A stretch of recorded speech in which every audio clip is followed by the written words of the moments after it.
it was stressful because I wanted to be able to get done and spend meaningful time with my son. And usually that didn't happen. Usually I would have to work late hours to get everything done. So this one day I was just getting the bumblebees here on these echinacea. One day I sat down to work and I had a couple of things to do, and I thought, okay, these things I can manage. I'm going to be done by 5. I'm going to switch off the computer and I'm going to spend time with my son. So I start work and I get an email, someone asking me to research something, and I thought, I got a little bit more stressed, but I thought, okay, let me just get this done quickly and I'll still be on track.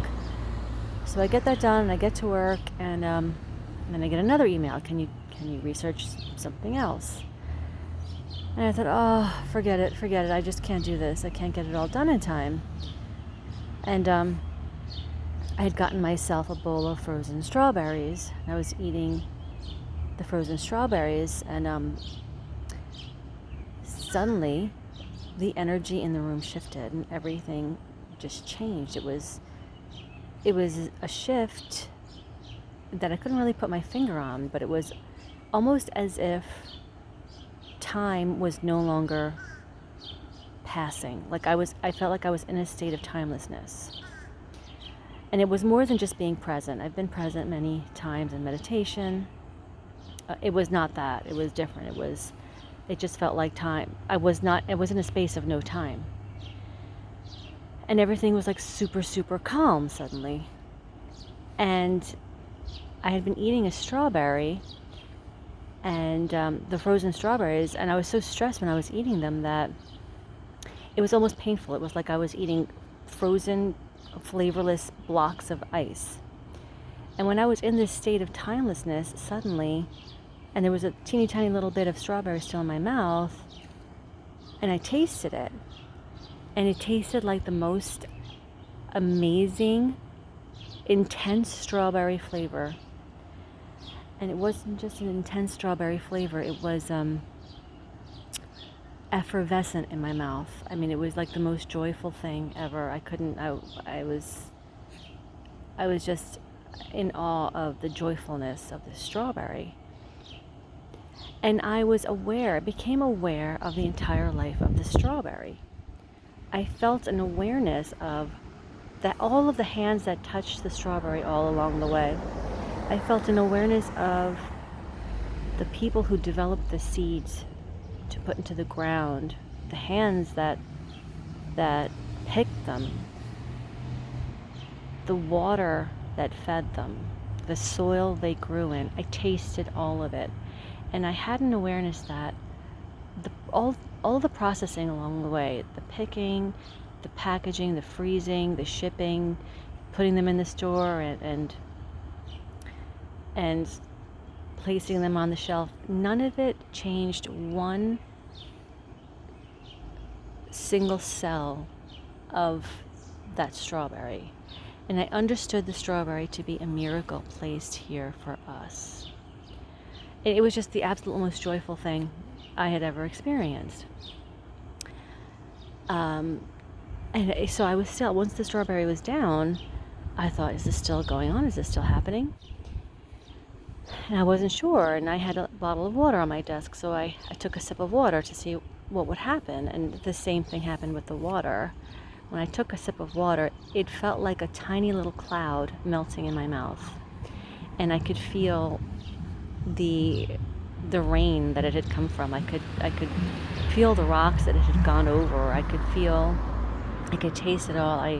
I sensed it all. It went down, and again, it was just the most joyful sip of water ever I had ever had.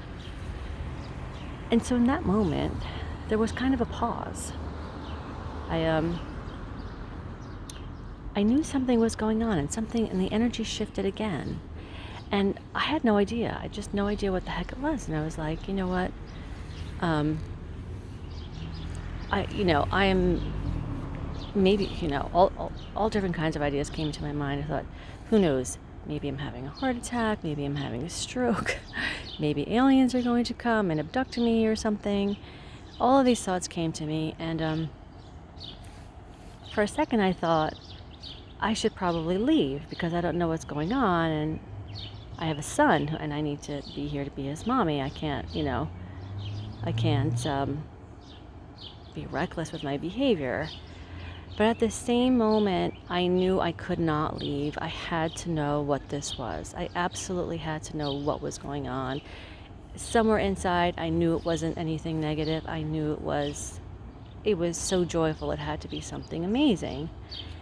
Once I made that choice inside, internally, I became aware of the presence of Jesus in the room with me.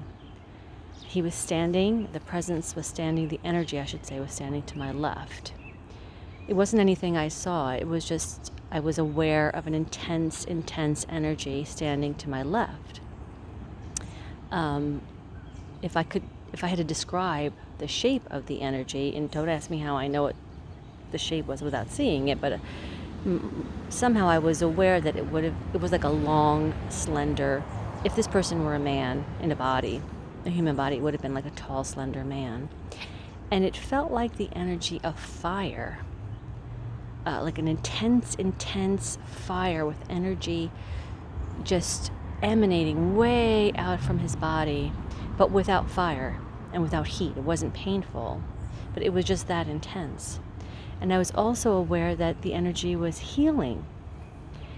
And I realized when I felt this energy that, all the stories in the Bible about people being healed by Jesus, I got it. I understood it. I thought, yeah, of course, if you're in the presence of this energy, yes, you will be healed because his energy is a healing presence. So as I was sitting there experiencing this incredibly intense energy, I thought to myself, here I am having a visit from Jesus. I should ask something. So I thought to myself, why is there so much suffering in the world? And the moment I asked the question, I had the answer. And the answer was his energy, because I understood that his energy is so healing that suffering cannot happen in his presence. And so I understood that it is up to us, the people living on earth in the moment, to create either bright light energy that's healing, become a healing presence and create more healing in the world, or become a dark energy. And the larger the dark energy grows, the more suffering there can be. The larger the healing energy grows, the less suffering there will be. So basically, my understanding was, yes, there is suffering, but if we suffer over the suffering, if we become upset and angry and dark over it, then that is what our energy will be, and there will be more darkness in the world. If instead we focus on the joy in life, and that doesn't mean we don't help people who are suffering, who need help, of course we do, but we don't let it become all we see, because that doesn't help them. If we instead focus on the joy and know that we're safe and life is joyful and life is meant to be delighted in and enjoyed, physical life is God experiencing heaven on earth. We just all need to understand that, and understand that life is for joy. And if we are all who we are meant to be, and if we all understand that there is plenty on earth for everyone, the earth is abundant for a purpose, because we're all meant to have as much as we need. Then we can have a heaven on earth. But the healing will come when we understand that we are a healing presence, and we make ourselves a healing presence, and we remind ourselves and we remember that life is for joy, not for suffering, and to focus on all that is good, and remember to enjoy life. And that's all. That's my visit from Jesus. Have an awesome day. Bye.